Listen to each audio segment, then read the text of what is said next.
Guys, check out this view right now. That's sunset. Whoa.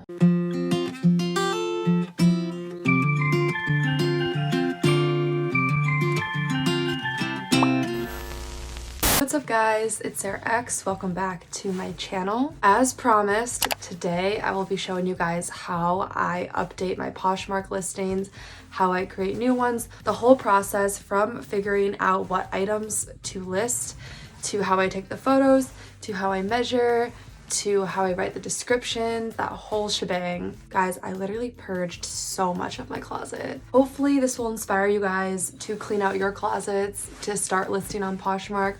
Honestly, it's always just been one of my favorite hobbies. Okay, so the first step in my whole Poshmark process is figuring out what to list. So for this load of stuff, I took things from my existing closet.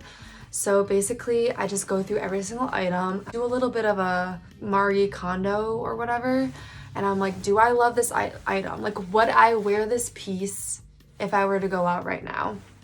And if the answer is no, or if I just haven't touched it in a while, I'll put it in my sell pile. And so that's like the first step that I'm gonna do, is just sort through everything. During this process, I kind of check for flaws. If something has like a little bit of a stain on it, and it's not something that I think I could get rid of, then it's just gonna go into the trash pile. And while you're sorting, just put on some music, put on a show, keep yourself busy so that the whole process doesn't get too boring. But if you are buying things to sell, then you can kind of skip this process because you're just gonna sell everything that you purchased from wherever you source, like the thrift store. This first step is mostly if you're selling from your existing closet. All my clothes here just packed from, oh, by the way, this is not all my clothes. This is just what we're starting with.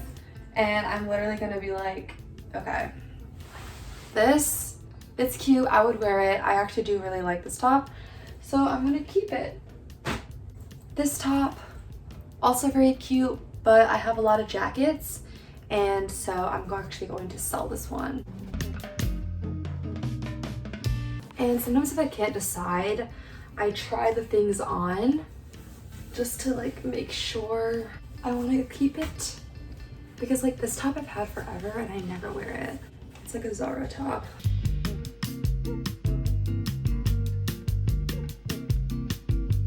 Okay, I just sorted through the first bag, and as I do that, I'm going to put the stuff I'm selling into the bag so that I can easily store them for when I list it later. Okay, now that I have everything sorted, the second step is to figure out where in your house you want to set up so that you can take pictures. I recommend using a place where you have a white background, just completely empty, because that just looks super clean against all items. And then what I like to do is put a little plastic hook on the wall, just one of those ones that you can stick on and easily take on and off. And make sure you leave enough room on the bottom so that longer items like dresses, pants can hang and still have room. You don't want to put it too close to the ground. So I'm gonna hang it about right here. I'm gonna peel this off, stick it to the back of this hook. The size is a little off, but we're just gonna have to roll with that. Peel the other side off and stick it on the wall. About right here. I don't want it to be too low. Also, the hanger is gonna hang down a little bit, so you have to take that into consideration as well. Really stick that in there, like put your whole body weight. Okay, and now this is the little hook I'm gonna use to hang all my clothes to take pictures. I like to get a couple of lights. So at home, I have 2 box lights that are like I set up that face the wall, but here I just have a ring light, and that's usually good enough. I just point it towards the item and I take pictures. Now I like to take a lot of pictures. So I'll take one head on, then I'll take one like closer up head on. If there's any embellishments, I like to zoom in on those. For example, this shirt, I would like zoom in on these buttons, zoom in on this little color blocking, zoom in on the pockets, and then always take pictures of the tags. So I take a picture of the manufacturing tag, and then usually there's like a little item tag that's on the bottom, like right here. I'll take a picture of that as well because people like to know the material. And then I'll flip the item around, take a picture of the back. Same thing, but like with the back. It's best to do this all at once so you can just kind of knock them out. Bam, bam, bam. This is also the step where you can steam or iron the item if it's a little bit wrinkly because you don't want it to be wrinkled in your pictures. I'd recommend getting a steamer because especially if you're going to store these items, you want to make sure that you have a steamer for when the item sells so that you can make sure the item is up to par. I like to use white hangers just because it blends in more with the pictures. It doesn't draw attention away from the actual item and blends in with the wall the most. All right, so I have my ring lights. I have my little setup. I have my item. Just gonna make sure that it looks nice. Probably gonna, I don't think I have to button these up. But you see how it's hanging like that? Okay, so probably gonna bring the ring light a bit closer so it gets the full light. Then, picture time.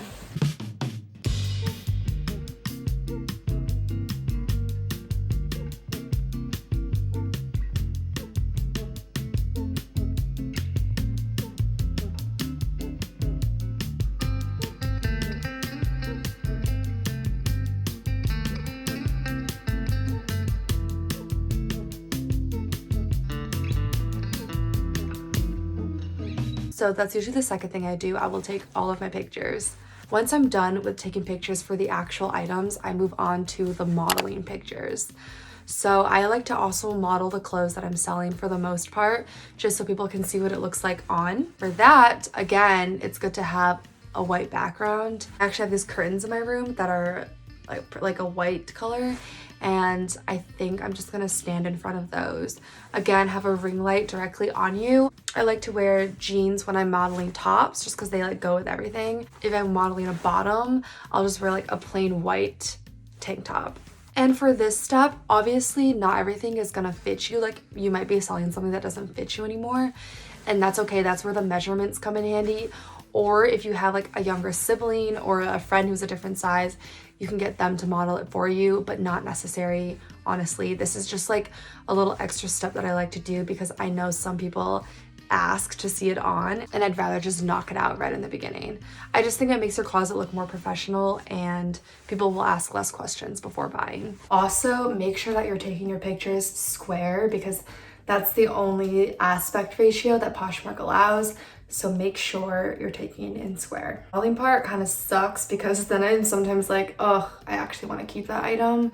So I just gotta like control myself. Okay, so now that you have all of the pictures ready, honestly, I think the pictures are the most time consuming, but just put on some music and get to work. It's not that bad. This next step is measurements. Measurements are so important because that's how most buyers decide if the item will fit them or not, especially if you're selling an item that's like vintage or of a weird random brand. It's good to have measurements because buyers may not be familiar with how that brand is sized. So what I like to do for that is to clear out a table. Just make sure you have a solid table space that is clean, dry, and just clear it out so that you're able to place items on it flat and get your measurements. For pants, I basically measure the inseam, then I measure the waist, and I measure the rise of the pants. It's nice to have a measuring tape. You should get a measuring tape. Same thing for shorts, same measurements as the pants. And then for tops, the most common question you'll get is pit to pit measurement. Like pit to pit right here. So I will measure that laid flat, and then I will measure it top to bottom just so people can get a sense of how long the item is. And that's usually all you need for tops and shirts and flannels, stuff like that. For dresses, I'll measure pit to pit. Then I'll also measure the waist band and the length of the skirt. And then for a normal skirt, I'll just measure the waistband and the length of the skirt from top to bottom. For jackets, it's the same as the tops. I just measure pit to pit and top to bottom. And while I'm taking these measurements, I usually have my laptop out and I'll put everything into a Google document. So I'll open up a Word document, write down what the item is, like Gap jeans or Aritzia top. And then under it, I'll write out the measurements, like pit to pit. And then I'll measure it and then I'll type it up. And this way, the reason why I like to record things in Google Documents is because you can access it on multiple devices. And so later on when I'm listing, I can access these measurements on my phone. So I just like to have it all in one place in my Google Docs.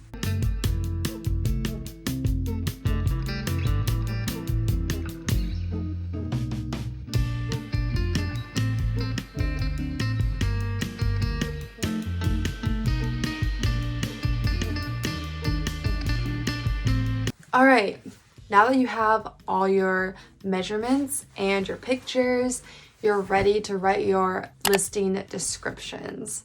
So this is where I go back to the little Google Doc that I have. The first thing I do is figure out the name of the item. Now, if this is coming from a brand like Free People, you can probably find the exact name of the item. And for that, you can look at the style number that's on the tags, or you can kind of just look up roughly like Free People turtleneck sweater, just like write a very detailed description like fuzzy Free People turtleneck sweater with pockets or something. And then usually like the specific item will pop up with like an actual name, like the Alexa sweater, you know, like the specific name the brand gives the item. You want to put that as the item name if you can find it, because a lot of customers will search for that item, and if your item's listed as Free People sweater versus like the Alexa sweater, it's not going to show up. So you want to be as detailed as possible in your title. And then for the description, usually I mention how tall I am so that they get a sense of how the item will fit on them. So I'm like, model is 5'6", and then I'll put a bunch of descriptions of what it's like. So for this, I would be like windbreaker material, buttons on the top, color blocking, blue, red, and black, adjustable Velcro, sleeve openings. So basically just like whatever you see on the product that you think is worth noting. And then I'll include the measurements. And lastly, I'll include the condition. So you could be like new with tag, or perfect condition with no flaws to note.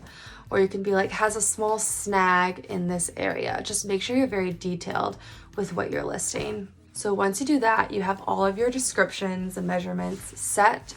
Now it is time to list your item onto Poshmark. And you'll find that once you already have all this information, it's pretty easy to list. I'll go on Poshmark and I'll do create a new listing. And sometimes I want the pictures that I took to be a little brighter. So before I list it, I will go into Pick Tap Go, which is a free app that you can download. Just kind of brighten up the picture a little bit, just makes it look more true to the actual color, just because sometimes pictures dim it a little bit. I don't know why. So I just like to make sure that the brightness is up to par, and just include all the pictures that you want, crop them to however you'd like. I like to do it so that my face is not in the modeling pictures. And then because you have your handy dandy descriptions in your Google Doc, you can just go into the Google Doc app on your phone, copy that, and just paste it right into the description box. And then you can fill out like the size, the brand, all that stuff. And then for pricing, this is where you might have to do a little bit of research if the item is like a well-known item.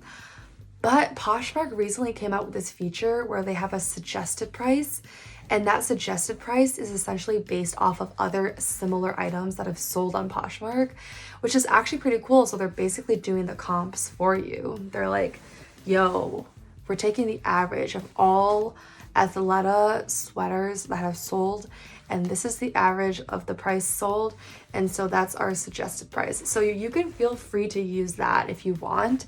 I have noticed that it is a little bit lower than the price that I would sell for, just because I think I mean, there are a lot of sellers on the app that are just really trying to get rid of their clothes, and so they sell it for a lot lower than they could sell it for. So I think the average is relatively low. So I still like to do a little bit of research by myself. And then you are all set. You just press list now. And I like to do this when I'm like watching TV, like I'll have The Bachelor on, and then I'm just listing the new listings because I have all the information on my phone. I don't really have to, like, you did all the grunt work before in the prior steps, and in the listing you kind of just have to like paste it, edit the photos a little bit, do a little bit of research on price. Okay, so the last thing that I want to talk about is storage inventory. What I like to do is to pack everything into these little packing cubes and then make note in my notes on my iPhone of where the items are, so that when I sell something, I'm not like frantically digging through a billion bags, messing up everything to like figure out where it is. So I'll put like a label on one packing cube being like A, and then the next one is B. And then in my notes, I'll be like Gap flannel in cube A, so that when it sells, I know the exact cube to go to find it. And this is huge, especially if you're selling a lot of items. You need to know where things are, because I've had the issue where I forgot to label something and then I'm like, where the heck is this item? And then I spend the next hour going through my entire closet trying to find it. So no, you do not want to do that. Just make sure you have a record of where you kept everything. Whatever works for you. I like doing this in my notes section in my iPhone. You can get a notepad and you can write it down if you prefer that. Just make sure you know where things are. And honestly, some people like to write this into their listings as well. Like if you don't want to keep a separate notepads, in your listing description, write like A, so that you know it's in cube A. All right, guys, I hope that was helpful. Let me know if I missed anything in the comments down below, if you have a different process and there's anything that you'd like to share. I would love to hear that. Also, leave your Poshmark closet in the comments if you want other people to check it out. I'd love to look at it as well. And yeah, happy poshing, everyone. I will talk to you guys later.